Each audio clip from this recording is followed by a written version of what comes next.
नमस्कार, मैं महेश टोके आप सबका चतुर्थ पद्म फेस्टिवल के तृतीय सत्र में स्वागत करता हूं। मैं आज हम सब यहाँ चतुर्थ पद्म फेस्टिवल के अवसर पर एकत्र हुए। यह उत्सव न केवल उपलब्धियों का जश्न मनाने के मंच है, बल्कि लेकिन व्यक्तियों को सम्मानित करने का अवसर भी है जिन्होंने समाज, राष्ट्र और मानवता के लिए असाधारण योगदान दिया है। मैं हमारे माननीय अतिथि रवि कुमार नर्रा जी का हार्दिक स्वागत करता हूं। मैं हमारे पैनलिस्ट को अनुरोध करता हूं कि वो हमारे मुख्य अतिथि श्री रवि कुमार जी नर्रा का पुष्प गुच्छ देकर स्वागत करें। श्री रवि कुमार नर्रा जी एक ऐसे व्यक्तित्व है जिन्होंने समाज सेवा और उद्यमिता के क्षेत्र में अपने उत्कृष्ट कार्य से देश भर में पहचान बनाई है। वे पद्मश्री से पुरस्कार सम्मानित है और वंचित वर्गों के आर्थिक रूप से सशक्त बनाने का उनका योगदान अत्यंत प्रेरणादायक है। उनकी पहली युवा में आत्मनिर्भरता की भावना जगाती है और समाज में समावेशिता व समान अवसरों की दिशा में एक सशक्त कदम है। हम सभी के लिए गर्व का क्षण है कि आज वे हमारे बीच उपस्थित है। आइए एक बार जोरदार तालियों के उनका स्वागत करें। श्री रवि कुमार नर्रा जी एक प्रेरणास्पद व्यक्तित्व हैं जिन्होंने कठिन परिस्थितियों में जन्म लेकर अपनी लगन और परिश्रम से सफलता की ऊंचाइयों को छुआ। Shri Narra ji Dalit Indian Chamber of Commerce and Industries DICCI के राष्ट्रीय अध्यक्ष है और उन्होंने दक्षिण भारत से, मैं और एक बार रिपीट करता हूँ, उन्होंने दक्षिण भारत से पहले दलित उद्यमी के रूप में पद्मश्री प्राप्त किया है। उन्होंने न केवल उद्योग जगत में अपनी पहचान बनाई है, बल्कि समाज में उद्यमिता को बढ़ावा दे के असंख्य कार्य किया है।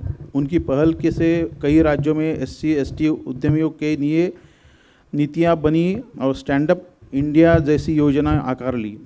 उन्होंने पारंपरिक महिला ढोने की प्रथा समाप्त करके उन्होंने नवोन्मेषी व्यवसाय मॉडल प्रस्तुत किया है, जिससे कई सफाई कर्मचारी आज उद्यमी बने हैं। उनका जीवन इस बात का प्रमाण है कि कठिनाई चाहे जितनी भी हो, यदि संकल्प दृढ़ हो तो परिवर्तन संभव है। आइए हम सब उनका हार्दिक स्वागत करें और उनके जीवन से प्रेरणा लें। I request our panelist Mr. Shrikant Dhande sir and Mrs. Kelkar madam, who is a managing director of Grindmaster as well as the president of IMTM, Indian Machine Tool Manufacturers Association. Now they should take care of Mr. Ravi Kumar sir and take over this session. Thank you. Thank you Mahesh. सर्वांना नमस्कार. ज्ञानयज्ञ foundation Sambhajinagar, Chhatrapati Sambhajinagar या फाउंडेशनच्या वतीने दरवर्षी पद्म festival arrange केला जातो आणि हे यावर्षी आमचं 4थं वर्ष आहे आणि 4थ्या वर्षाच्या आज हे 3रं सत्र आहे. या 3ऱ्या सत्रामध्ये मी आपणा सर्वांचं स्वागत करतो. आज आपल्याला श्री रवि कुमार नर्रा पद्मश्री पुरस्कृत आहेत आणि हे आपल्याला गेस्ट म्हणून आज लाभलेले आहेत. I am honoured sir to share the stage with you and I welcome you to the city of Chhatrapati Sambhajinagar. And my panelist is my mentor, Mrs. Mohini Kelkar, with whom I have worked for more than 2 decades. So, आपको हमारे colleague टोके जी ने बताया है, एक small introduction Narra sir का उन्होंने किया है. मैं थोड़ी और जानकारी ऐड करना चाहूँगा क्योंकि इनका जो काम है ये बहुत बड़ा काम है. I mean it is not small work that he has done. तो नर्रा जी एक he was from a very poor family but he had a very big ambition. तो उन्होंने with all the difficulties he completed his graduation in bachelor of science.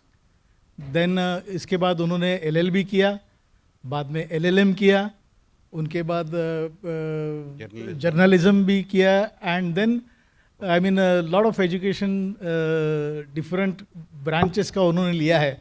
So he is a all round personality. मतलब he knows science, he knows law, he knows administration and he knows journalism and everything.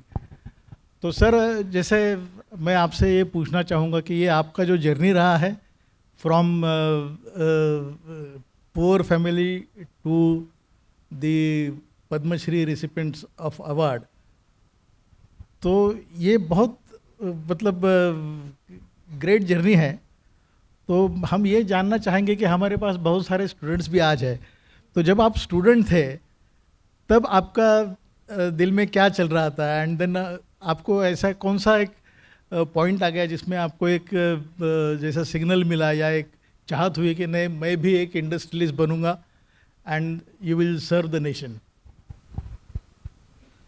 हाँ, thank you for inviting me for this Gnana Yagna Foundation and made me to meet all the people, and I'm very much honored to be here today.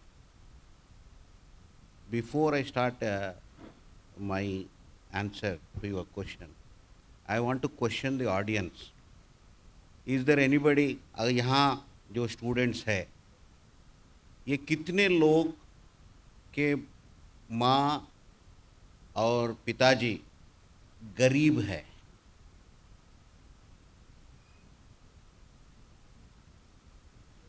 समझ में आया मेरा question?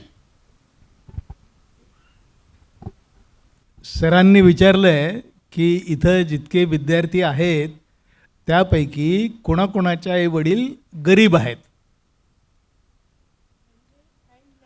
हां, म्हणजे One, don't get ashamed. Be proud. Yes.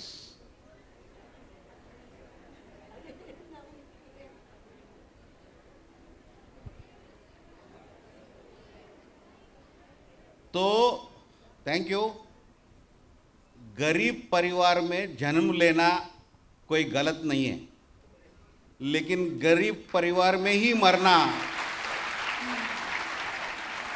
अगर गरीब परिवार में ही मरना है तो बहुत जुर्म होता है. तो I want you to take a oath today. Though अगर मेरा परिवार गरीब हो तो भी मैं अमीर बन के मेरा परिवार को, मेरा माता पिता को अच्छा देखभाल करूंगा, ऐसा ओथ आज लेना चाहिए.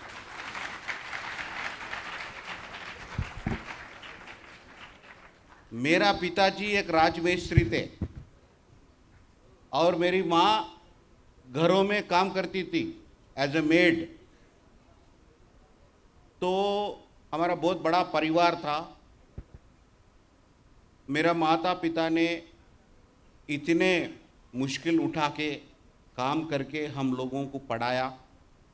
हमारा को वो लोगों को कुछ नहीं मालूम है कि उनके बच्चे कैसे बड़े होंगे, क्योंकि उनको खुद नहीं मालूम है क्या पढ़े तो अच्छा रहता है, क्या नहीं पढ़े तो अच्छा रहता है. उस ज़माने में तो और कुछ बताने वाले भी नहीं था, लेकिन उनका मन में एक ही था कि मेरा बच्चा अच्छा होना चाहिए. कैसे अच्छा होना चाहिए उनको नहीं मालूम, कोई ज्ञान देने वाले नहीं थे. लेकिन वो जो लोग उनके साथ में, मेरा पिताजी के साथ में काम पे मैं जाता था, मैं देखता था कि मेरा पिताजी कितने मेहनत कर रहा है, कितना स्वेट हो रहा है, और उनका जो बॉसेस है उनको कैसे ट्रीट करते हैं और कैसे उनको पैसे मिलने में कितना मुश्किल होता है. ये सब हमारा बचपन से मैं देखता रहा. वैसा ही मेरा माता जो जिस घर में काम करते हैं, वो माता के साथ में वो घर में गए तो वो घर के जो परिवार लोग हैं वो लोग हमारे को अच्छा से प्यार से देखते थे. उनके घर में जो पका हुआ है वो खिलाते थे. तो हमारा घर में जो गरीबी है, वो गरीबी को में हम कोई मटन बिरयानी, चिकन बिरयानी नहीं खा सकते थे. लेकिन वो जो घर में मेरा माँ काम कर रही है, उसका घर में कुछ पार्टी हुआ तो जो भी बच गए तो वो लोग जो मेरा माता को देते थे वही लाके हमारा को, जिसका मतलब है जिस घर में मेरा माँ काम कर रही है उनका घर में पार्टी हुआ तो नेक्स्ट डे हमारा घर में पार्टी होता था. जो भी बचावत है वो लाते थे. So this was the condition. मगर बचपन से ही ये सब देखते हुए एक आइडिया मेरा मन में पैदा हुआ कि मैं भी एक अच्छा पैसे कमाना है, अच्छा पढ़ना है, बंगला बनाना है और लोगों को अच्छी तरीक़ा से देखना है। ये बचपन से मेरा एक बड़ा वो self created over a period of time, not like one day affair. तो डेली देखते रहे सो वो ऐसा फॉर्म हो गया। That was great motivation for me. So तो आपकी ये जर्नी बहुत इंस्पिरेशनल है। Coming from that background and rising to this level is really highly commendable. I would like to ask you, what challenges did you face in your early career? I know being entrepreneur myself, जो शुरुआत होती है तो बहुत ज़्यादा मुश्किलें आती है, चढ़ाव उतार भी रहते हैं, जैसे हम पहले बात कर रहे थे. तो आपको ऐसा कभी लगा कि मैं क्यों कर रहा हूँ ये, मे बी मैं दूसरे जगह दूसरा काम करते हुए खुश रहता था rather than becoming an entrepreneur, जो आप खुद बने हो, ऐसा आपको लगा? और ऐसा कोई टर्निंग पॉइंट आपको आपके जीवन में था जहां आपको लगा कि ये बहुत ज़्यादा मुश्किल है? मुझे लाइफ में कभी भी ये ख्याल नहीं आया कि मैं जॉब करना है.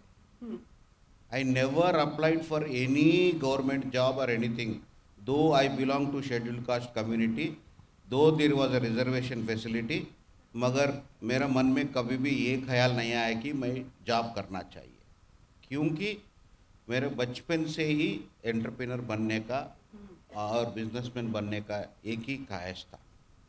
और उसका एक रीज़न भी है कि I was a student leader. तो एज ए स्टूडेंट लीडर का मतलब ये है कि you have to take everybody along with you. वो डिफरेंट काइंड्स के रहते हैं, डिफरेंट कास्ट के रहते हैं, डिफरेंट इकोनॉमिक लेवल्स के रहते हैं, डिफरेंट आईक्यू लेवल्स के रहते हैं. तो ये सब लोगों को लीडरशिप करना बोल तो अपने को थोड़ा ज़्यादा आईक्यू रहना चाहिए, और लीडरशिप का वो जो कमांड रहता है वो कमांड रहना चाहिए. तो I never faced any crisis at any time. Right from the intermediate stage I am the student leader. I was studying in a Telugu medium, whereas the English medium people were dominating in our college. The strength of the English medium is 80 people per class. The strength of Telugu medium is 20 people. तो मैं जो college में पढ़ता था, first and second year मेरा strength Telugu medium का 40 था, English medium का 160 था. लेकिन 160 और 40 जो वोट्स डालते हैं उसमें 150 से ज़्यादा वोट्स मेरे को आता था. So in that way what I want to emphasise, there was no discrimination faced by me because of the leadership qualities, because of the convincing way, the relationship what we make. See, your attitude is your future. Always you have to remember, जैसा nature रहेगा वैसा future रहेगा. अगर आपका nature सबसे लड़ने लगा तो आपको कोई साथ नहीं देंगे. आप सबसे दोस्तानी करो, सबको कन्विंस करो, सबको हेल्प करो, तो आपको सब लोग वही वापस देंगे.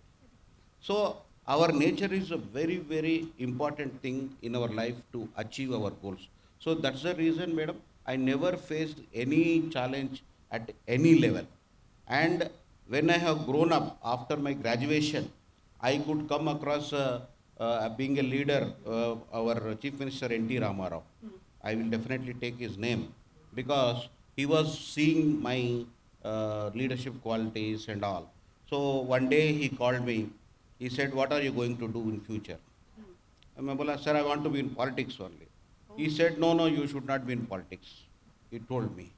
Then I said, well, sir, I am interested in politics, and you are being a political leader, you are not allowing me to be in politics. Then he said, no, you have to become first entrepreneur. You prove yourself as an individual in the society. You must become either popular advocate, proper chartered accountant, or a popular businessman, proper industrialist. You should make a name of your own. What is Ravi Kumar known for? Even today you see big politicians those people who are having industries, those people who are having their own law profession, chartered accountants, so their image is something different from the politician who is not educated. So he advised me at that age that you want to come to politics, first you establish yourself a name for your own name. Then you come to politics, then you will be successful in your life. So that was the advice given by him, and I followed it. Sir, you are awarded by Padma Shri Award by Government of India, which is the highest civilian awards. तो आपका नाम का जब announcement हो गया है कि आपको पद्मश्री पुरस्कार के लिए घोषणा हो गई है, तो आपका फर्स्ट रिएक्शन क्या था, और इसके साथ ही साथ आपको क्या क्या लगा कि अभी रिस्पॉन्सिबिलिटीज़ में क्या चेंजेस होने वाले हैं, और after receiving this award what exactly has changed your life? Yeah, actually, I was surprised to receive that because in 2014, I got a Padma Shri in 2014. That means 11 years ho gaya. And at that time, my age is only 50 years at that time. So I never expected that because generally Padma Shris will be awarded for a very elder people like that. So somehow they have recognized me. The basic reason is that in 2005 onwards, we started the Dicky, Mr. Milind Kamble, our founder chairman, who is also Padma Shri awardee. So after moving in the organization, we could able to meet so many people in the country, various economists, various bureaucrats, politicians, and we told many ideas to them how to improve the country. Because the country is a very most complicated country we have. Though there is a unity in diversity, at the same time there is a very complicated society we have created. So in this complicated society, the solutions must be very liberal solutions we have to give, where everybody will realize their role, everybody realizes each other's, everybody should start respecting each other. All these things are to get economic independence, equality in everywhere, equal opportunity, like so many policy changes we could able to get. So because of our policy changes, the impact of that policy was more on the society, particularly marginalized society. So we keeping that in view, at that time Padma Awards were not given on the application. You will not be knowing. Now they change the system, you can make an application. Anybody can make an application. They scrutiny the application and they will give. At that time there was no system of making an application. So the government used to choose themselves. So likewise I received a call because on every year, January 26th, before one day, that is 25th January, the awards will be declared. 25th January, that is every year 25th Padma Awards they will declare. So on that day I received a call from Ministry of Home Affairs that your name is considered for a Padma Shri, and they wanted to take my consent because generally they seek the consent of the person who is receiving it. Because after getting announcement, I don't need if I say, then that will become an embarrassing position for the government. So for that reason, they make a call, and they will take consent. After consent only, they are. So I felt very proud because a person who hail from a slum area and whose parents are the mason and maid servant and receiving a Padma Shri, that too in the category of industry and commerce. The category is also because the Padma awards were given in a different category. Yeah. It may be science, it may be arts, it may be so many categories are there. So in the industry and commerce, hailing from a Dalit community, that too from South India, I am the first person to receive in this category from South India. So I was very, very, I can't express in my words, I was so happy. But then afterwards, I came to know that I am at the youngest age I received it. And that has made me to take a recommitment. So earlier I used to spare over 50% of my time. But after receiving the Padma Award, I am giving 100% of my time towards the developing entrepreneurs in the country. Because that responsibility has been increased to me. Yes. Yeah. So the government showed some confidence on me, and I must become an inspiration to others. So whatever I can do for the society, I will do like that. I have taken permission from my wife, and my wife is kind enough to support me, and my children, everybody, the entire family is supporting me. So 24/7, and in a month I will be traveling more than 20 to 25 days. So various places. So I also enjoy the life, because today I came Aurangabad, I am meeting you people. I don't know how many people will get impressed about my story, how many people will take it as a role model, or tomorrow you may forget it. Whatever it is, my duty I have to do, I am doing. Yeah. Very nice. Very, very, again, very inspirational. Yeah. And मुझे लगता है कि ऐसे लोगों को जो award देना चाहिए, जो ऐसे सोसाइटी से उभर कर आते हैं और कुछ कर दिखाते हैं, definitely they deserve a big round of applause. So my question to you is, आपका बिगेस्ट इंस्पिरेशन या मेंटर ऐसे कोई था, या आप खुद ही खुद के मेंटर हो? मेरे inspiration first my mother. As I told you, my mother was a maid servant. So maid servant will have work in the mornings and in the evenings. Yeah. So afternoon, what she used to do, she used to we near our house there was a hill area. So she used to take me to hill area whenever the holidays are there. So in that hill area, what she used to do, she used to go and collect the cow dung. हाँ. The cows will be moving in the hill part. So she used to collect the cow dung, and after collecting the cow dung, she used to paste it on a rock. हाँ. Gauri. So वो क्या बोलते हैं? गौरी, हमारे यहाँ गौरी बोलते हैं. Gauri. Gauri. So so she used to paste it on the wall. So as a child, I was also enjoying pasting it. So next day she used to go and collect it. So after collecting, she used to take it to the market and sell it. So my mother is a very big entrepreneur. No investment, raw material is free. The value addition, sun rays, it is free. Yeah. So she made a product out of a waste. So without investment, she could able to, that too at free time, whatever the free time she had.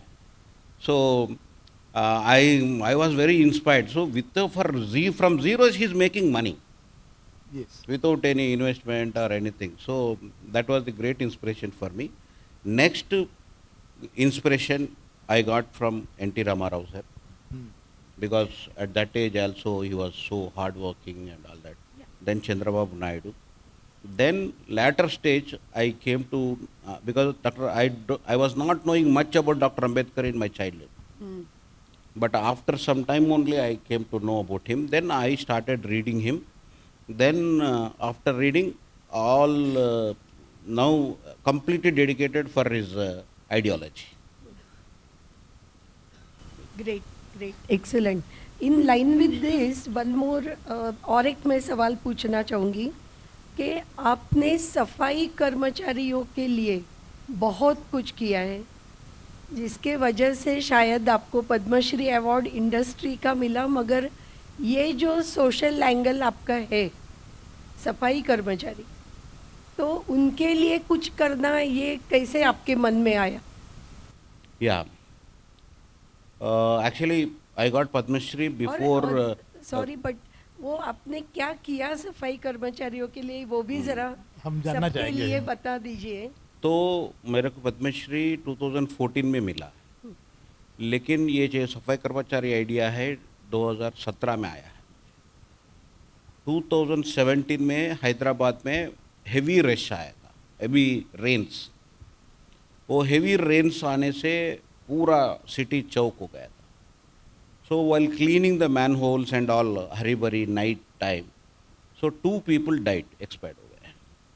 Expire होने के बाद में हमारा chief minister KCR थे, के Chandrashekhar Rao sir, वो आके compensation as usual जहाँ भी सफाई कर्मचारी मर जाते हैं, so government will come and declare a compensation of 2 lakh rupees, 5 lakh rupees, something like that. Then they'll just leave it. Then he was very close to me. Then I approached him very next day. Sir, you have gone and you told you will give 5 lakhs. So, but your valuation for a precious death is 5 lakhs.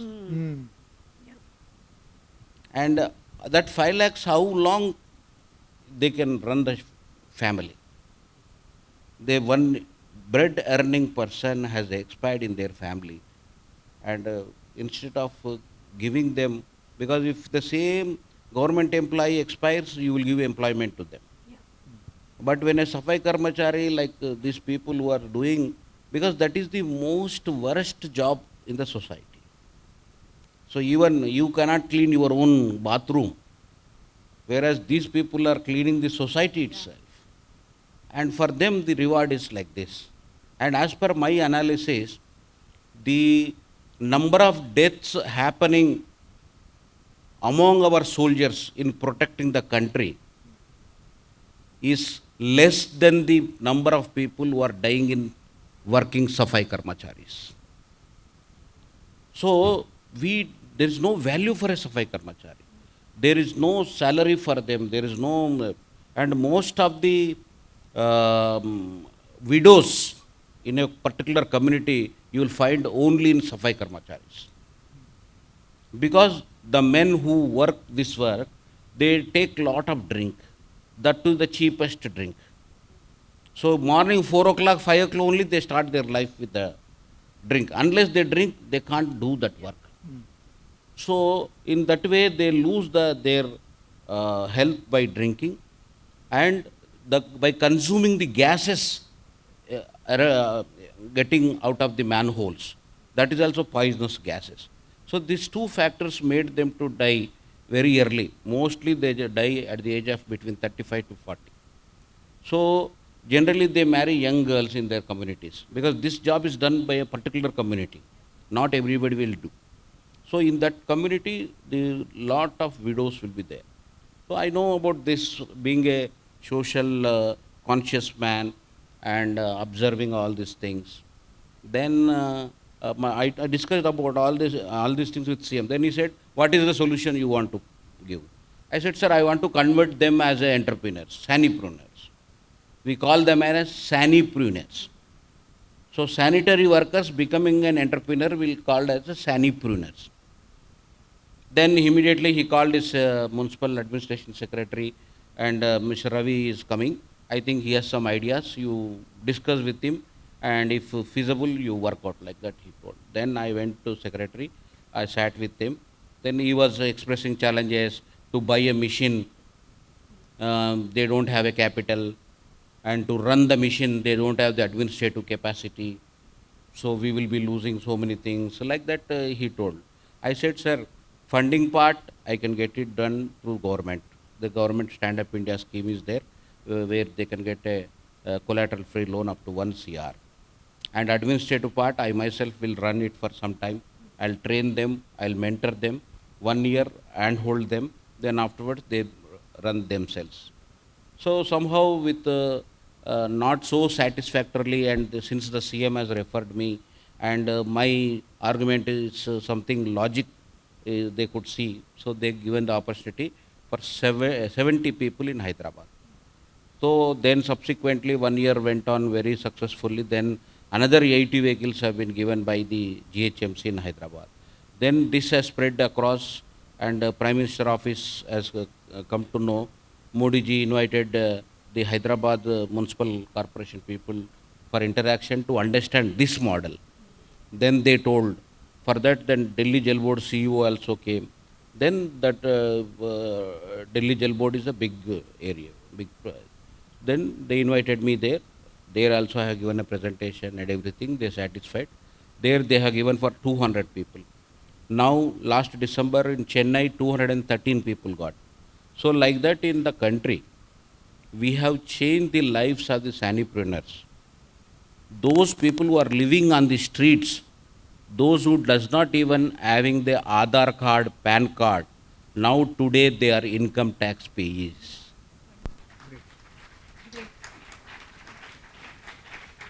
And to make them income tax payees, government did not spend a single rupee from their pocket, but they given only an opportunity they have given.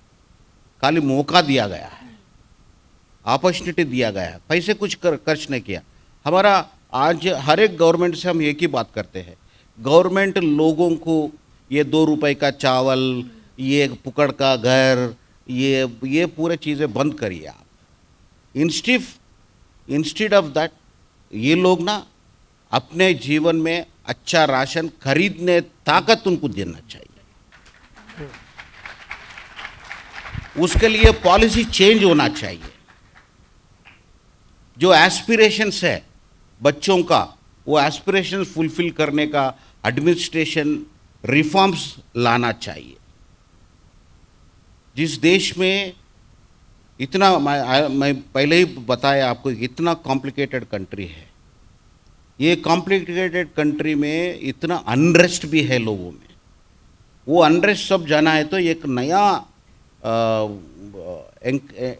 क्या बोलते हैं वो उत्प्रेरण होना चाहिए लोगों में। Yes, I can become Adani, I can become Ambani, I can become a big officer. The world is open to me. There is no barrier for me. If I work hard, I can come up. So such things we have to display. That is what the DIC is working on. आपने जो clearly बता दिया कि इसके लिए government से पैसे मांगने की ज़रूरत नहीं है, हम खुद अपना रास्ता बना सकते हैं और एस्पिरेशन रख के आज की युवा पीढ़ी आगे बढ़ सकती है। Very nice. सर, जैसे कहते हैं कि कोई भी बिजनेस इस्टेब्लिश करना चलाना ये बहुत मुश्किल होता है। हम लोग देखते हैं यहाँ पे क्या होता है कि जनरली कोई बिजनेस है तो वो फोरफादर के ज़माने से चलता आ रहा है and then the next generation continues it. नए लोगों को अगर आना है बिजनेस में तो सबसे बड़ा बॉटलनेक होता है कि आपका सोसाइटी और दूसरा होता है इकोनॉमी। सोसाइटी में आई मीन टू से जैसे कहते हैं अरे ये तुम्हारे बस की बात नहीं है, तुम थोड़ी जैन मारवाड़ी सिंधी हो, ये यहाँ से शुरुआत होती है। और दूसरा बैरियर होता है कि जैसे कि अगर किसी को बिजनेस चलाना है तो उसके लिए फंड्स चाहिए, उसको स्ट्रॉन्ग बैकअप सपोर्ट चाहिए इकोनॉमिक सिस्टम का। तो ये तो जैसे आपने जब बिज़नेस शुरू किया है तो ये सब कुछ नहीं होगा, तो आपने ये इसको कैसे हैंडल किया और इसमें जितने भी आपको प्रॉब्लम्स थे तो उसको अपॉर्चुनिटी में आपने कैसे कन्वर्ट किया? Sir, Indian society traditionally demarcated society है। Particular community will do a particular job. ये जो मारवाड़ी बिजनेस वैश्य कम्युनिटी में आप जन्म लेते हैं तो आप वैश्य, being a Vysya you have to do only business, no other work you have to. अगर ब्राह्मण कम्युनिटी में होते हैं तो खाली ज्ञान बांटना, टीचिंग प्रोफेशन, ऐसा चीज़ों में ही उनको खरीद किया गया। करेक्ट। वैसा ही अगर कोई ब्लैक स्मिथ बनता है, कोई गोल्ड स्मिथ बनता है तो वो परिवार में जो पैदा होता है वो गोल्ड स्मिथ ही काम करना। वैसा ही जो दूसरे मार्जिनल सोसाइटी के शेड्यूल कास्ट और दलित समाज के लोग हैं तो you are born in this community so you have to do only this job. तो ये क्या हुआ है, ये देश को पूरा लॉक कर दिया है। अगर एक ब्राह्मण wants to do business, he was not allowed those days. I'm not talking today. I'm talking of the pre-independence, I can say.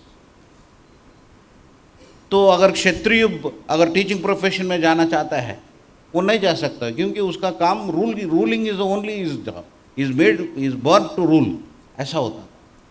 मगर धीरे धीरे जब इंडिपेंडेंस आने के बाद में जो कॉन्स्टिट्यूशन अडॉप्ट करने के बाद में जो बदलाव आया, एजुकेशन लेवल इम्प्रूव हुआ, तो होते होते होते 1990s में जो इकोनॉमिक रिफॉर्म्स आए, वो इकोनॉमिक रिफॉर्म्स आने के बाद में अभी अपॉर्चुनिटी खुल गया है।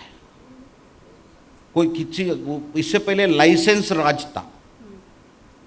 अगर आप याद रहो 90s बिफोर, आपको कार खरीदना है तो बच्चा पैदा हुए इस वक्त अप्लाई करे तो बच्चा बड़ा होने के बाद में मिलता था।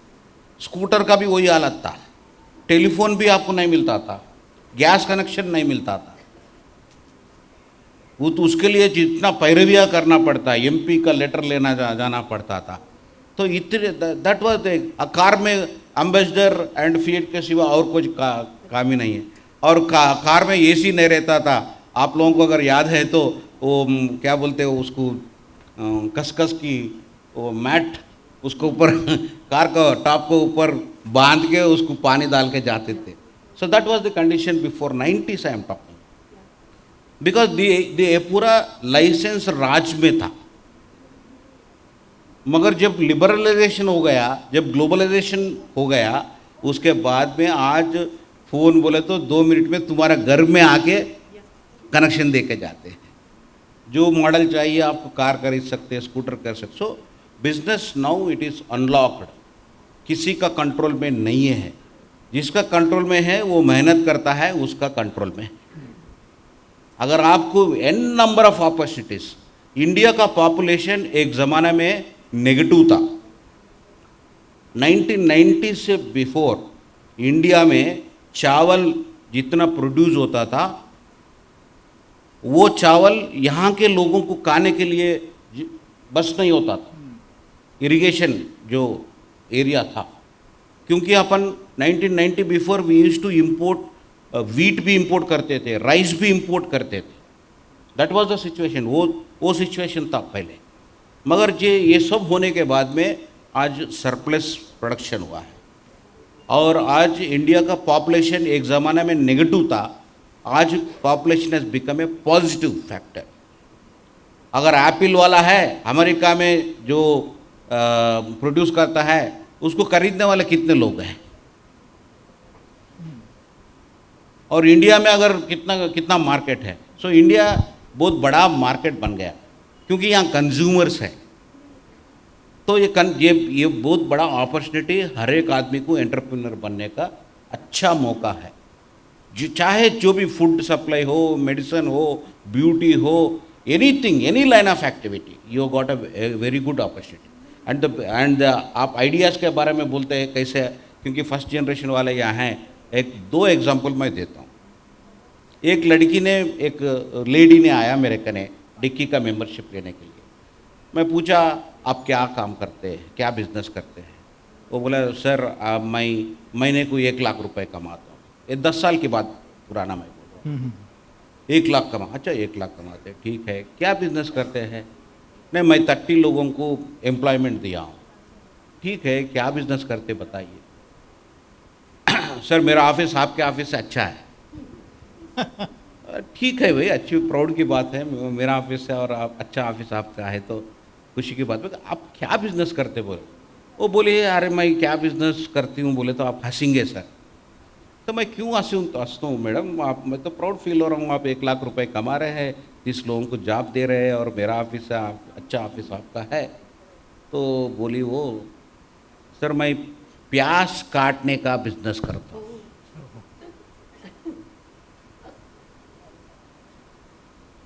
कहीं सुने आप प्याज काटने का बिजनेस? बहुत सारे महिला भी है यहाँ। अब ये कब आइडिया आया क्या? आप जो रोज काम करते हैं उससे भी बिजनेस बन सकते हैं। वो लेडी विडोअर है। She came from Mahbubnagar district which is a very poverty district है तेलंगाना में। यहाँ जीवन हैदराबाद में कुछ सोर्स मिलता बोल के आया है। उसको कई अकोमोडेशन नहीं है, कोई सपोर्ट करने वाला नहीं। एक फंक्शन हॉल दिखा उसको, वो फंक्शन हॉल करने गया तो फंक्शन हॉल में उस दिन फंक्शन हो रहा था। तो जो फंक्शन हो तो पकाते ना, तो जो ऑर्गेनाइजर कुक जो कर रहा है कैटरिंग, उन्हें तुरंत उसको एक जॉब दे दिया। तो इसको तो ये तो काटना आता है, तो उस दिन काट लिया, तो उस दिन का लेबर मिला है। फिर वहाँ जो वॉचमैन है फंक्शन हॉल का, वो लोगों को से दोस्ताने हो गए, उनको पूछा, रिक्वेस्ट किया कि मेरे को शेल्टर दे सकते क्या। They said okay you can, lady है तो हेल्प करते हैं, बल्कि उनको वहाँ अकोमोडेशन मिल गया। फिर वहाँ जब भी फंक्शन होता है वो उसको रोज़ रोटी मिल रहा है। उस दिन जो पैसे कमा लेती है बाकी दिन वो गुजार लेती है। तो ऐसा ऐसा बन के उसको एक आइडिया आया, हैदराबाद में biryani is very famous. Biryani के साथ में एक अटैचमेंट देते हैं, एक ऑनियन का और नींबू कट करके एक अटैचमेंट देते हैं। एक होटलर ने गया होटल कर जाके, आप जो अटैचमेंट देते ना, मैं डेली सप्लाई कर सकता हूँ आप। She created an idea. तो होटल वाला समझा रहे ये भी मेरे को बहुत बड़ा प्रॉब्लमेटिक है, और ऑनियन लाना, उसको स्टोर करना, और चोरी होता था उसका, कोई एम्प्लॉइज तो कट करना, ये सब सरदर्दी है मेरे को। तो मेरे सरदर्दी भी एक निकल जा रहा वो लगा। तो एक पहला 100 से शुरू किया। Those days she was cutting 30 tons of onions per day with 30 employees. Wow. Now today she is supplying to corporate hotels. Corporate hotels को जो बीनीस चाहिए या वो क्या क्या आइटम्स, वेजिटेबल आइटम्स जो भी चाहिए वो सप्लाई करती है कॉर्पोरेट लेवल पे, अच्छा नीट कट करके पैकिंग करके देते हैं। सो ये आइडिया कोई MBA में नहीं लिखा रहता है, कोई मैनेजमेंट इंस्टीट्यूट प्रोफेसर नहीं बता सकते आपको, ये लाइफ ही बता सकते हैं। तो आपके लाइफ में अगर सोचना शुरू करे, आपके घर में से ही बिजनेस आइडिया प्रोड्यूस हो सकता है। दूसरी एग्जांपल एक बोलता हूँ, रैट के बारे में मालूम है? आप क्या करते रैट को क्या करते आपके घर में आए तो? मारते हैं। पकड़ के मारते हैं, उसको बहुत प्रयास करते हैं उसको टीज करने के लिए, पकड़ने के लिए, जाली लगा के। वो एक आदमी आया मेरे कने, sir I want to do rat farming बोला। अच्छा, फार्मिंग? अरे तू क्या है रैट फार्मिंग क्या है ये? तो पोल्ट्री सुना है, डायरी सुना है, मछली पालन सुना है, ये रैट का क्या पालन करता है, किस लिए करता है? मतलब सर रैट का परचेस हैदराबाद में बहुत होता है sir. Every month 25 lakh worth of rats we are importing from Bengaluru. वो बोला अरे ये कहाँ यूज़ करते हैं भाई? उन्हें बोला sir Hyderabad is a drug manufacturing का, फार्मा मैन्युफैक्चरिंग का हब है। तो जो ड्रग्स मैन्युफैक्चर करते फार्मा में, हर एक batch they will test on the rat. हर एक बैच, और एक बार एक रैट को टच करने में, टेस्ट करने के बाद में वो फिर प्रिजर्व करके सेकंड बैच को यूज नहीं करते। They will have to kill those rats. So for that purpose, Hyderabad was importing rats from Bengaluru, and this guy he wanted to do the rat farming. तो उसके लिए मेरे को 2 साल लगा उसको एंटरप्रेन्योर बनाने को, क्योंकि कोई बैंक करने गए तो ये क्या स्कीम है भाई, क्या प्रोजेक्ट बात कर रहे हैं आप, क्योंकि कोई गाइडलाइंस ही नहीं है उसका। पोल्ट्री का कोई गाइडलाइंस है, बैंक अरे MSME डिपार्टमेंट में रजिस्ट्रेशन नहीं हो रहा क्योंकि वो लिस्ट ऑफ आइटम्स में वो है ही नहीं है मेरे को 2 साल लगा मेरे को वो उसको मैं एंटरप्रेन्योर बनाने के लिए। वो उसको भी उतना पेशेंस था और मेरे को भी उतना पेशेंस था। Now he is a very successful entrepreneur इन हैदराबाद।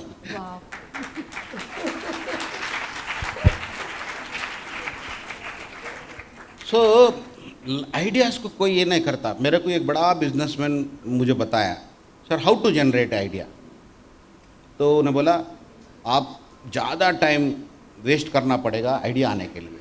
क्या करना है, डेली एक मार्केट जाओ, एक मार्केट जाके जो लोग बैग्स पकड़ के जा रहे हैं ना, वो बैग्स को वॉच करो आप, कौन सा आइटम्स ज़्यादा बाई कर रहे हैं, हाँ। गारमेंट या किचन अप्लायंस और whatever it is.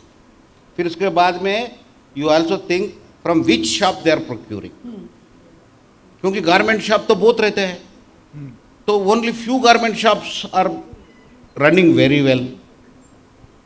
Then you go and sit before the shop, what is the difference between the जो नहीं बिक रहा है, जो बिक रहा है, दोनों दुकानों को ऑब्जर्व करो, क्या क्या रीज़न हो सकता है। एक ही जगह पे है, वो भी कपड़ा है, ये भी कपड़ा बेच रहा है, तो उसका जो style of presentation, style of marketing, customers को डील करने का तरीका, तो इससे वो बिजनेस। तो दीज थिंग्स ये कई इंस्टीट्यूट्स में टीच नहीं कर सकते, खाली फाउंडेशन डाल सकते आप, लेकिन प्रैक्टिकल चीज़ जो है, and that is differs from city to city. जो औरंगाबाद में बिकता वो हैदराबाद में नहीं बिकता, जो हैदराबाद में बिकता वो दिल्ली में नहीं बिकता, ऐसा we have to area specific, city specific, ऐसा बहुत सारे बिजनेस रहता है। And India is the best place to do business and the biggest market India में है। अब उतना पोटेंशियल, सभी लोग एंटरप्रेन्योर बन सकते हैं। वाओ, दिस इज, ये आपने जो बात कही है वो कोई नहीं कहेगा, मगर यानी कि कोई भी आइडिया बिजनेस आइडिया हो सकती है, कोई भी आइडिया बिजनेस आइडिया बन सकती है। रैट एंड ओनियन काटना, they are enlightening from the place जहाँ से हैदराबाद से हम आईटी की बात सुनते हैं। आईटी इंडस्ट्री बहुत बड़ी है हैदराबाद में, पब्लिक सेक्टर है, मगर ये सारी चीज़ें नहीं सुनी थी। अमेजिंग। तो ये जो डिक्की है, Dalit Indian Chamber of Commerce and Industry, जिसका मोटो है be job givers not job seekers. Job देने वाले बनो, जॉब मांगने वाले मत बनो, ये मोटो से डिक्की शुरू हुई। तो ये आइडिया कैसे आया डिक्की जैसा एक चैम्बर शुरू करने का, और उसका आपका प्लान क्या है आगे?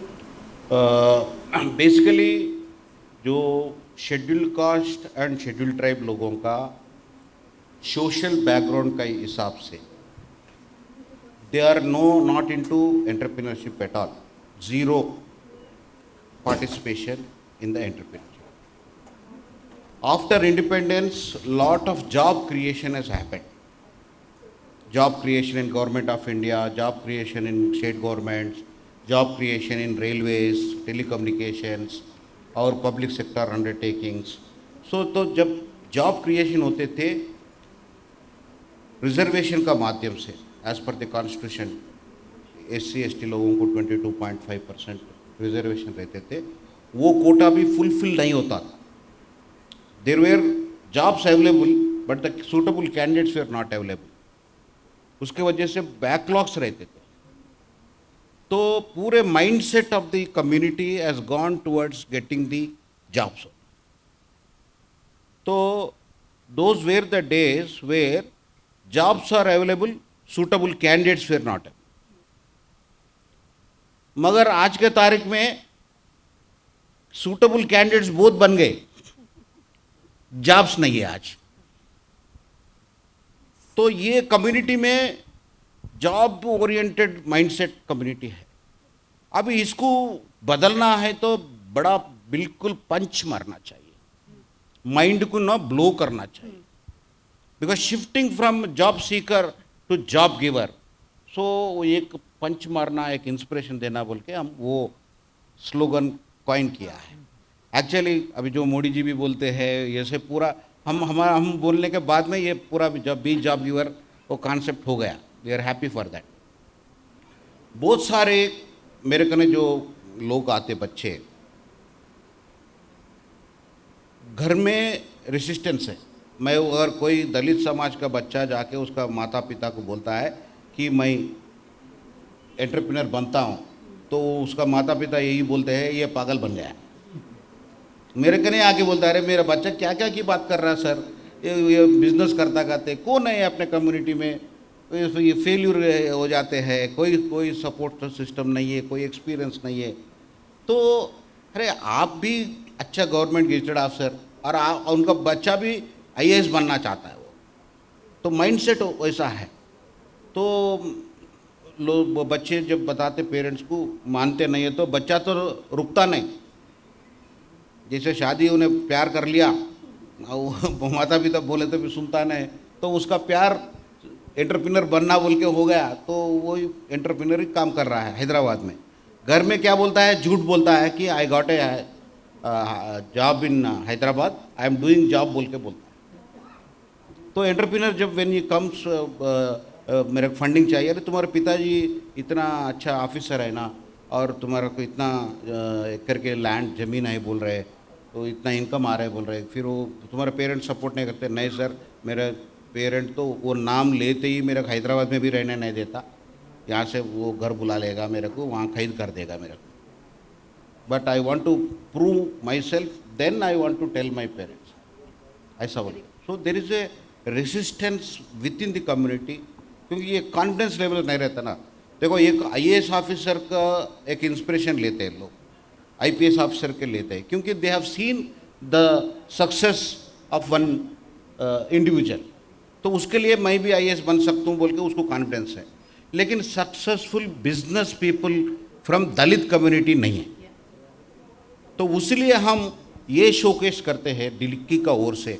हमारे कने 150 लोग हैं जिसका टर्नओवर मोर देन 100 करोड़ है।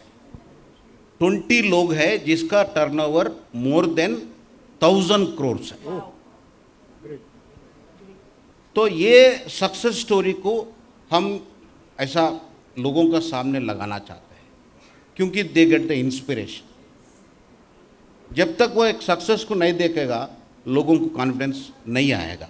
इसलिए हमने रिक्वेस्ट करते पूरे हमारे टीम को, जहाँ भी मीटिंग हो आप जाइए, आप इंट्रोड्यूस कर लीजिए, you are from Dalit community, तो लोगों को तो एक कॉन्फिडेंस आता है, सोसाइटी को भी कॉन्फिडेंस आता है। तो वो काम हम करते हैं। मैं एक एग्जांपल आपका ही स्टेट का देता हूँ। हमारे कने अशोक खाड़े जी, अशोक खाड़े जी वो दास ऑफशोर प्राइवेट लिमिटेड एक कंपनी है, DAS।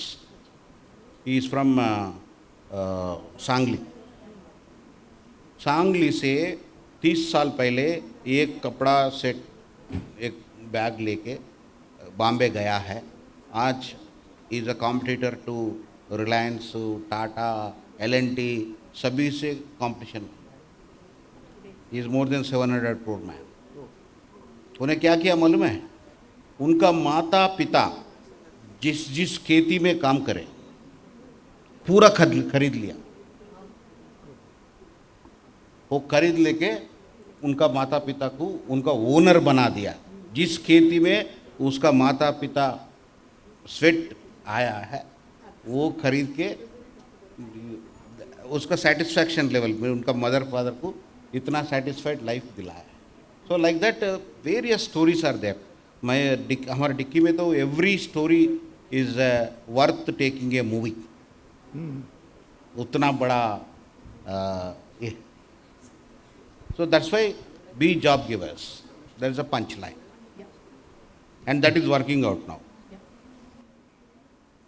सर, ये जॉब गिवर्स का पंचलाइन बहुत स्ट्रांग है, लेकिन जब ये करते हैं, कोई बिजनेस करना है, स्टार्ट करना है, चलाना है, तो बिजनेस में अप्स एंड डाउन्स आना बहुत स्वाभाविक है। तो not many people are capable और दे डोंट नो कि जब फेल्यूर आता है या रिजेक्शन आता है तो उसको कैसे हैंडल करें।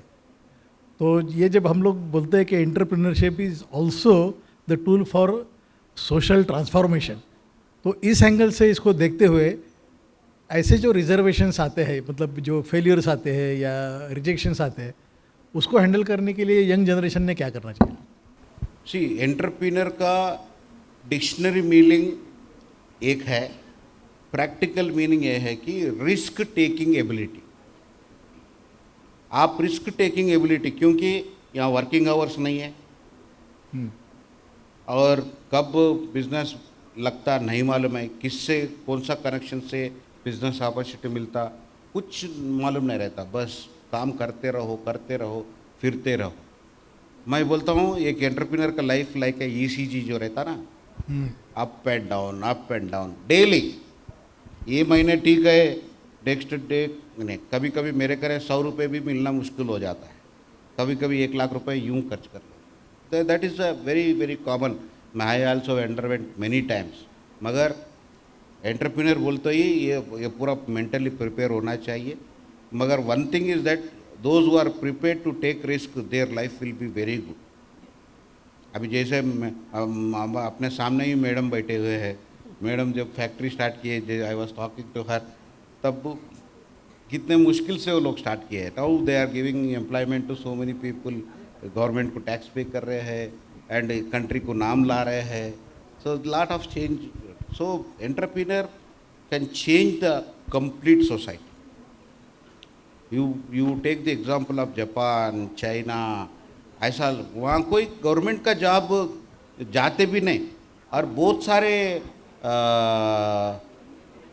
डेवलप्ड कंट्रीज में like America and all other places, they don't apply for any government job.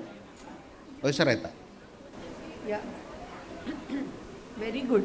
अभी आज के यूथ के लिए आप क्या मैसेज देना चाहोगे, and how to balance social responsibility and with your business ambition? जैसे आपने अपने बिजनेस के अलावा ये जो सैनिटरी वर्कर्स के लिए कुछ काम किया है, वैसे हाउ टू बैलेंस इट, और यूथ को आप क्या बोलोगे टुवर्ड्स विकसित भारत? अभी विकसित भारत का ऑलरेडी डिक्लेरेशन हुआ है, तो विकसित भारत में एक अपेक्षा है यूथ से। यूथ ने क्या करना चाहिए, एक अपेक्षा, उनके एस्पिरेशन से, वो उसको बढ़ावा कैसे हम लोगों ने देना चाहिए और इसके ऊपर कैसे काम करना चाहिए? इसके लिए मेरा अपील सभी लोग एक ही है कि every citizen should develop a passion to become an entrepreneur. एक इकोनॉमिक रेवोल्यूशन अपने को लाना चाहिए। मैं बेस्ट एग्जांपल बोलता हूँ, 1947 में इंडिया को इंडिपेंडेंस आया। 1945 में जापान के ऊपर हिरोशिमा नागासाकी का बॉम्ब डाला गया है। वो बॉम्ब का इम्पैक्ट 20 साल तक था। जितने भी सिटीजन्स बचे हुए थे, सभी लोगों को कुछ ना कुछ मेडिकल प्रॉब्लम था। वो लोग ना एक कमिटमेंट लिए हैं, अमेरिका हमारे ऊपर हमला किया और उसका बदला हम दूसरा बम डाल के नहीं लेंगे। हमको ये बताएंगे कि हमारा देश वो देश से भी आगे बढ़ सकता है, हम बढ़ाते हैं। वो कमिटमेंट वो सिटीजन्स ने लिया है। 20 साल तक बम का इफेक्ट था, फूड प्रोडक्शन भी नहीं रहता था। आज के दिन भी उनको फ्रीक्वेंटली फ्लड्स आता है, फ्रीक्वेंटली एर्थक्वेक्स आता है। ये पूरे चैलेंजेस के बावजूद वो देश आज मोस्ट डेवलप्ड कंट्री बन गया है।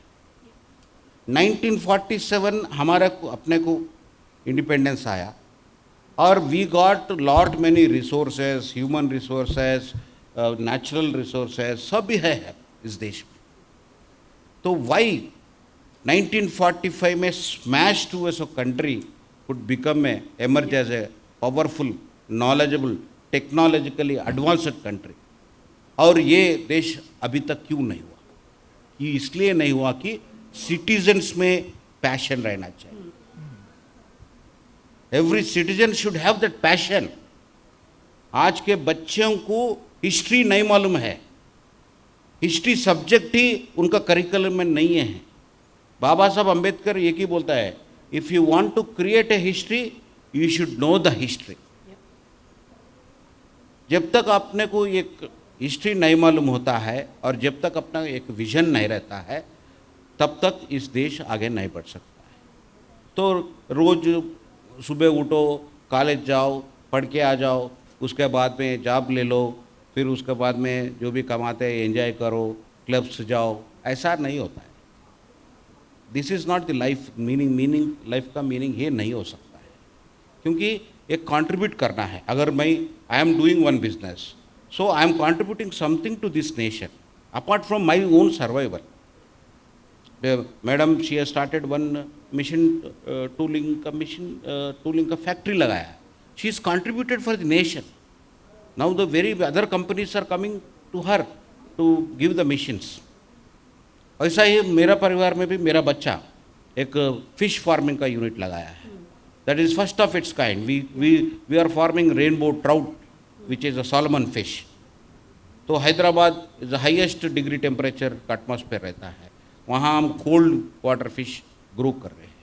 सो we are contributed to the nation, first of its kind. So that like that every citizen should contribute their idea. इसमें क्या है, आपका खुद का रोजगार बनेगा और देश का विकास भी बनेगा. जब अमेरिका में जो डेवलपमेंट है उससे 10 गुना डेवलपमेंट अपन बन सकते हैं. उतना रिसोर्सेस ही कंट्री को है, उतना ह्यूमन रिसोर्सेस है. Because our Indian brains are powerful than any other brain in the world. It is proven wherever we go. All these days we were trying to help other nations, but because thanks God Trump is doing very good thing. I agree. He is doing very good thing by getting that passion to our people. Our people are coming back and they are developing. Now the Google will function from here. Yes. We will not go to work in Google in America. So वो वैसा एक अच्छा माहौल अभी बन रहा है. Yeah. और अभी जो government of India and state government सबको रियलाइजेशन भी हुआ है, क्योंकि they know that they can't create a jobs. वो जॉब्स का मज़ा चले गए जो भी कम्युनिटी का. Entrepreneurship is the only opportunity. उसके लिए पॉलिसी सपोर्ट सिस्टम बहुत हो रहा है, पूरा गवर्नमेंट ऑफ इंडिया का इनिशिएटिव्स. अब तो मैं बोलता हूँ अगर किसी को एंटरप्रीनर बनना है तो the sky is the limit. उतना अच्छा माहौल अभी है. ये माहौल को आप यूज़ कर लीजिए और पूरा परिवार एंगेज होना चाहिए, not one individual of a family. खाली हमारे गाने एक लेडी है, डेली वो जवारी रोटी बेचती. शी सेल्स अराउंड 10,000 जवारी रोटीज. और लास्ट वीक ओनली मैं इनाग्रेट किया हैदराबाद में रागी का लड्डू बॉल्स. इसके लिए कोई साइंस एंड टेक्नोलॉजी ज़रूरत नहीं है. अपना ओन इंडियन ओन ट्रेडिशंस है, वो उसको आप मार्केट कर सकते हैं. क्योंकि अभी जो मॉडर्नाइजेशन में क्या हो रहा है, एक गलत काम भी हो रहा है कि कोई घर में पका रहा ही नहीं. हाँ, कभी कभी संडे पका लेते हैं. वो अमेरिका में जैसा हुआ वैसा यहाँ भी हो गया सिचुएशन. और we should take the advantage of it. हर एक घर को अभी now so many people have started sending the tiffin boxes. Tiffin box to every. अगर शुगर पेशेंट है तो उसका शुगर पेशेंट का एक क्या क्या खाना है, लंच ब्रेकफास्ट क्या लेना है, लंच क्या लेना है, dinner. So he sending tiffin boxes by charging 15,000 rupees per month. तो वो खा रहे, उनका बीपी भी कम हो गया. सो दे आर वेरी हैप्पी. वो एंटरप्रेन्योर भी बन गया. सो ऐसा क्राइसिस को अपन अपॉर्चुनिटी को ऐसे लेना. अभी आजकल किसी को रोटी बनाना ही नहीं आ रहा तो रोटी बनाओ. जवारी रोटी तो बनाने का किसी को नहीं आता. तो ऐसा बहुत सारे चीज़ें हैं. There we have to make a passion and country का brand.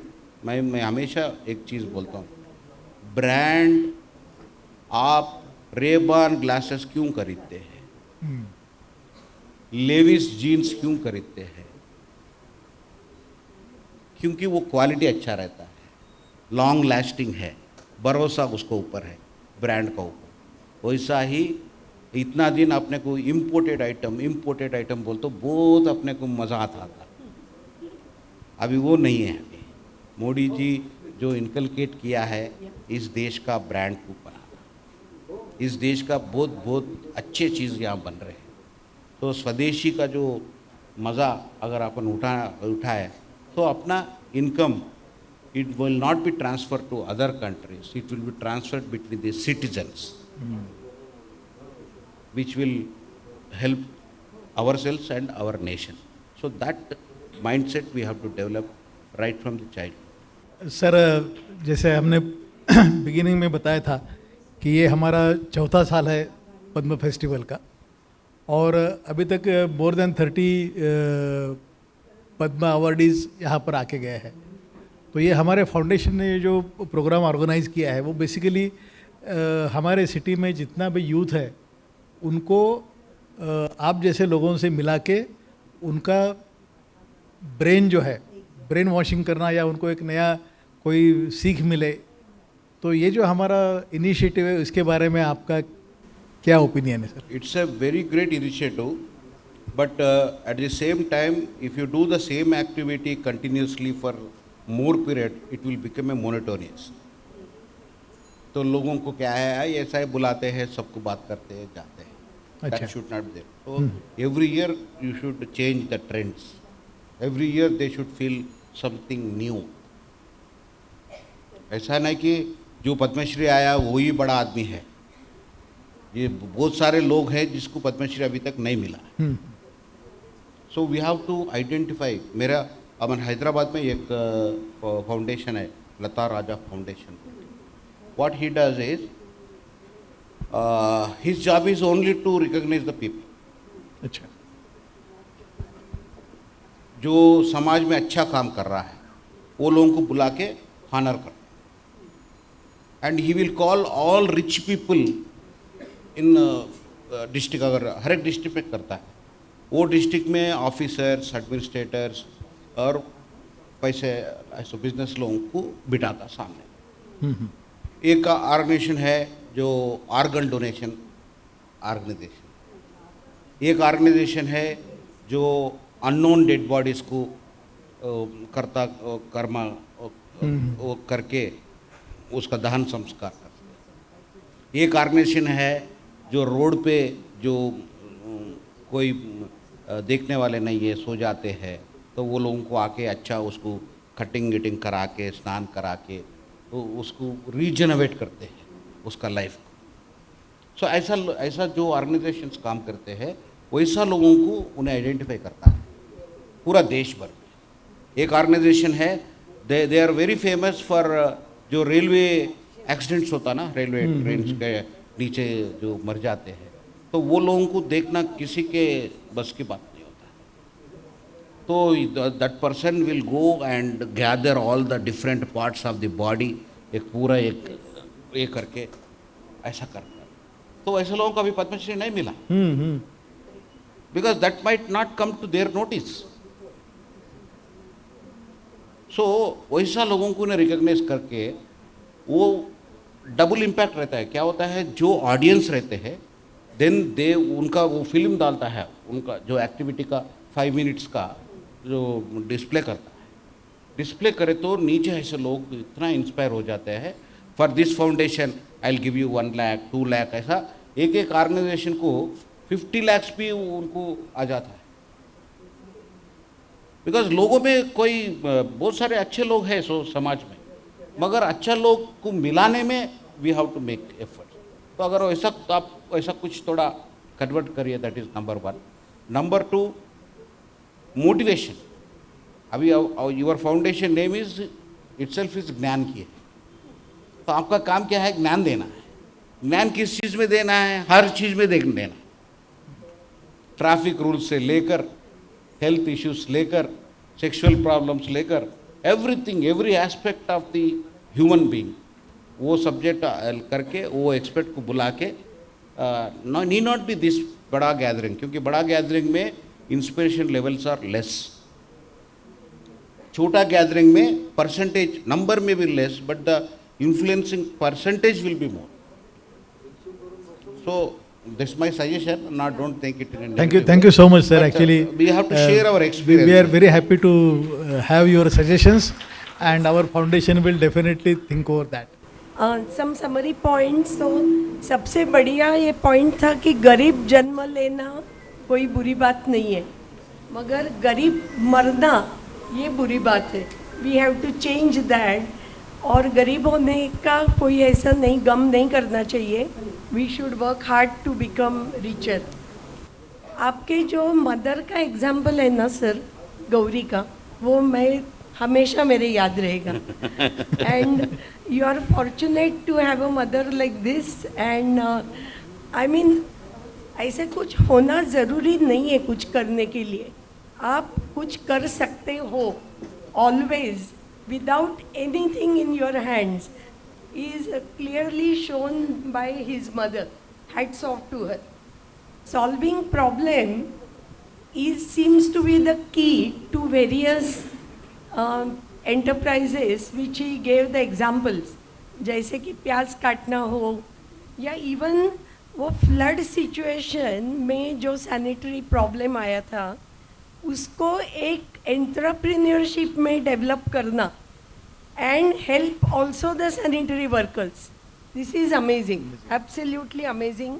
It clearly shows the creativity, and creating sanipreneurs is a wonderful thing. I had not heard about this earlier. I think every country should follow it. I don't know whether countries are doing it No, like only this. underdeveloped countries are like this. All developed countries. In Germany, the sanitary worker is highly paid than a professor. See, yes. Even a professor will draw less than a sanitary worker. Yeah, absolutely. It is my observation also that we don't give enough respect to the people who work with their hands. This is one of the problems, and then we say that we don't get good plumbers, we don't get good masons and working people, even in our factory. Why? Because we don't respect them well. So respecting a sanitary worker or a safai karmachari is something we should all really do it. Number of opportunities, sir, which you explained during the course of discussions, the number of opportunities everybody can have is very big today. He has explained how it was earlier, and now with the new scenario, with the Vikasit Bharat, there is no end, sky is the limit, so to say. But I do feel that there has to be fire in the belly. And when you look at a person, you know कि किसके मतलब किसको वो करने की बहुत ज़्यादा इच्छा है, कुछ कर दिखाने की इच्छा, एस्पिरेशन, ये होना चाहिए. That is very important. और वही चीज़ अपने को सेटिस्फैक्शन देगी. Contribution to nation, not only earning your daily, क्या कहते हैं जिसको, रोजी रोटी कमाना, ये एक बात हो गई. But contributing to nation will give the satisfaction. He is an example for that. Also, family should get involved in the Vikasit Bharat. So everybody's job, it is not only some people who will contribute to Vikasit Bharat. He also showed the importance of history. What happened in the history? If you want to make a history, you should know what happened in the history. Finally, I think with these inputs from him, let us make India a brand. जैसे sir ने एक brand किया है, हम लोगों ने कोशिश की है कि ग्राइंड मास्टर का एक ग्लोबल ब्रांड बने in our own field, micro finishing machines. वैसे ही हर किसी ने इंडिया को ब्रांड बनाने की कोशिश करनी चाहिए. And let us all vouch कि ये सेशन से हम इतना तो लेके जा सकते हैं कि हम लोग इंडिया का ब्रांड बनाएंगे. With this I thank you very much, Mr. Narra. It was a great interaction. Thank you. I've learned a lot, and thanks for all your inputs. Thank you very much, everybody. Thank you.